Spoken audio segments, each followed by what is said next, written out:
once I get to this front headlock, everything becomes a binary situation. It's can I get this? If the answer is yes, I go to this. If the answer is no, I move to the next thing, right? So when I get here and I'm on this, the first one is can I collapse his arm, right? If I can collapse his arm, then I'm connecting and I'm rolling through and I'm hitting that anaconda, right? But if I can't collapse his arm, that's not there, then where am I going? Guillotine? Guillotine, right? I'm sitting and falling back and hitting that guillotine, right?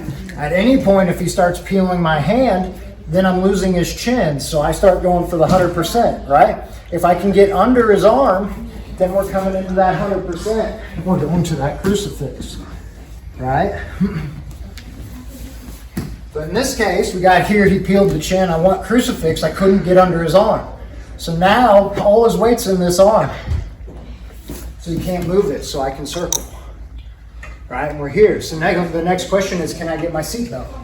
If the answer is yes, I can hit this roll through. But if he drops his head down towards the mat, goes elbows inside his hips, and he blocks this from happening, right? This is no longer there. I can usually always get this hand in this case, right? Now I take this hand in this hole, and I reach up, and now we're in our spiral ride, right? So now I just drop my right knee back to the mat, I open up and I sit him down, and we take this back this way, right? And this is where we're talking about, because I have double unders, I know he's probably gonna try to hit his safe haven. He starts safe havening, we come up right into our head and arm shift. Right? So we're just following the sequence, right? It's all, can I get this? If the answer is yes, I take it. If the answer is no, then I'm moving to the next thing that he's giving me, right? You know, does that make sense? So we're just kind of working this through. Another thing that can happen is when we get here, if I don't have my weight distributed right, he can peel my hand with both hands, right? And he does this. This is another time I circle. This almost always ends up in the seatbelt, because he's holding my hand right in the perfect spot, right? And then now I can roll through, right? Now, on this roll through, if he stays tight and stays elbow to knees as I roll him, he doesn't open up, then I can't get my hooks in, right? So if he does that, I get here, he stays tight and I land and I can't get this, then I'm gonna sit him up. I put my feet on the back of his hips and I scoot away. From here, I'm throwing a dilemma. I try to bring this leg over the top. If he doesn't let me, I throw this one in. Right? And either way, I end up in a triangle. Thought you were gonna armbar me. Shit. I did too. I thought I was going armbar. I didn't see the triangle. So if I can get the first one over, it's a back triangle. If he defends that, I sneak the bottom one in and I get a triangle armbar. Right? So we're just playing this constant, can I get this, yes or no, right? You gotta get over that elbow to get the back triangle. Correct. If he's blocking. Yeah, just sit facing that way. Right, so when I first land, and he's staying tight and I can't get my hooks in, right? I'm pushing away, so it's easier for me to bring my leg up. If he lets me throw this one up and over, then I have the back triangle. Yeah. They almost always defend that one though, right? Because they see it coming. Right, so when this one comes through, and we end up here. Right? Worst case scenario, if you can't get the bottom leg through, you're in spider web. Right? And then we're playing from there. But a lot of times, just like he did, he has to do this to block it, which gives you the space to feed your foot through. To go to that triangle armbar. Even if he keeps it short, you're just going to get right over. Yeah. He has to make that space. Right? So let's play with that, right? So now we're starting the same way. He peels the hand, I try to go 100%, it's not there. I spin, I do the roll, but they stay tight. So when I roll them through, I can't get my hooks in. So I sim up, push them away, bring that, it's the side of the choking arm, right? Is the one for the back triangle. So this is my choking arm, that's the leg I bring up first, right? If that one doesn't go through, then I'm bringing this one through. Also, that's not a choke though. It can be. It can be. This is more for control though. Because right here, like even if he tries to defend with both his arms, right? Like because I have such good control here, it's really easy for me to break this grip. So I just have so much control of Even if I him. get this, he can still, there's no chance. But from the other side, the first attempt is a choke. Or they're both. Can, but it's still more of a control than it is a choke. Okay. You know, That's so if I bad. get the back triangle, so if I'm able to get this one up and over and I connect this, like there is a choke here, but you got to do a bunch of things. Usually I just attack the arm, Okay. right? Because again, this is the only way he can really defend, right? So yeah, some guys know to start playing with the feet, but most people will defend this arm because every time he lets go of the arm, I'm going to finish. Right? So if he's defending the arm, then I just come through both of my arms and I open it up. 2-on-1's always And been it's still lame. cracked. You know, that's where you can pry your elbow. My elbow goes right on his face when I open that up. Yeah, so it's both of my arms against one of yours and my elbow's in your face. And that's what I'm prying against, is your face. You'll let go. I'd rather take armbar than elbow rubbed in my face all the time. Fuck. It's nice leverage though. 'Cause Oh, it's great leverage, and it works on everyone. So, Like no feeling in their face. Yeah, right. right, it's one of those things where it's like if it works on high level competitive black belts, you know it works, right?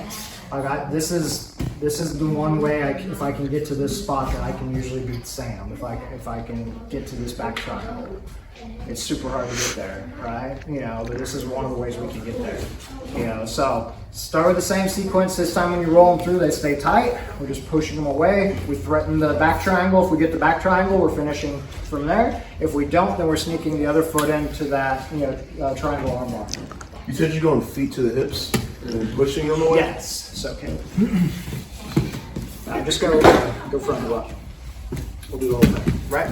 So we're here, he goes to peel, right? I shoot for the 100%, I can't get it, right? So I'm coming across. He stays tight, doesn't let me get my hooks in. Right? So I'm just putting my feet to the back of his hips and sitting up. Okay. Right, so we're here. And then I'm trying to throw this one up and over. If I get it, awesome. If he blocks it, then I'm cutting that angle and I'm taking this triangle. That does open it wide open. either way you go. Well, that's the thing, because my hands are already here, right? So as I throw this one, if I get it, I can grab and I pull that one in. So if they block that one, then I throw this one and I grab it and I pull that one in. Right? So I can triangle you from either side. Just notice that you can mix either way. That's cool. Because you have double unders. No, you have You a have seatbelt. over the top. Yeah, you have seatbelt, right? You're here. Right. So, but I can throw this one over and catch, or I can throw this one under and catch. Oh, okay, got it. Right? I like that. And either way, I end up with a triangle. All right, let's do it. 3, 2, 1. Because I'm expecting when they stay tight to where I can't get my hooks in, that means they're staying tight, right? So I'm not going to be able to get that second triangle right away because I can't get under their arms because their arms are tight to their body, which means I can throw the leg over the top of their shoulder, right? So if they're wanting to stay tight, I can bring that leg up and over and I can look for the back triangle. If they frame against it to stop it from coming over, now they just gave me the space to shoot the other triangle. Right? So again, it's just this constant, like, can I get this, yes or no, right? And if I can, I take it. If no, then I move right to the next thing that they're opening up because they're defending the first thing, right? And then this way, I'm not trying to force things to happen. I'm taking what they give me at every step. And if I can do that, I stay a step ahead of them until I find the finish. Make sense? Right? So we're gonna do one more, which is that spiral ride we've done before, but just to do it again to get everyone comfortable with that. And then we're gonna do some position battling from this front headlock. So that we can keep working this sequence and get this down to where everyone's just shooting for these things right away. Right? So again, when we land here, that first option is trying to collapse the arm, right? If I can collapse the arm, I'm going through. But in this case, as I go to collapse it, he's already peeling my hand off, right? So I'm looking for that 100%. He stays tight, coming around the corner, right? I want this seatbelt. See how his hands are on the mat? He can't stop me from getting the seatbelt. But if he puts his head to the mat and he stays tight, now I can't get the seatbelt, right? If I can't get my seatbelt, this hand digs in, this hand digs in. And I grab the shoulder and I'm prying his knee open, right? My knee that's closest to his head drops to the mat. I open my hips up and I sit him down right in front of me. right? And we're here on his back with double unders. I could, right here, if you guys have been here when I do this double arm bar, go right into that, right? Or you can go like that. Right, with So I have double unders, so you can't, yeah. so it's different. I don't have the triangle to right? So instead I can go to this double arm bar, and if he starts fighting that really hard, I can switch back to the seatbelt and then I can attack, Okay. right? So again, we were here, he peeled the hand. I tried to shoot for the 100%, it's not there. Come around, he's like, no, I'm not giving you that seatbelt today. I'm like, cool. So I pry this hand in, then I pry this one in, and I grab his shoulder. I open his knee up, sit him down, right? And I take my double unders, and we're here, right? If he, from here, I'm gonna scoot back again, right? And I'm scooting him down. And as I do this, I come out and I pinch his elbows together. Now I can throw my foot over the top. Now I can make this turn. And now I have the double arm bar. I can get this arm, or I can get this arm. Right? Yeah, because they're gonna try to pull it through and you just catch the. Right, and that's the thing. If he sits back up, right, and we're here, and he feels me doing that, he's just pushing down super hard. Cool, then I can switch back to this, and now I'm back into this dilemma. Right? So it's what I was saying, can I lift his elbows? If I can lift his elbows, I can go double arm bar. If I can't, he's just pushing him down. I go back to seatbelt, and we're back into the triangle dilemma. Make sense? Let's do it. 3, 2, 1.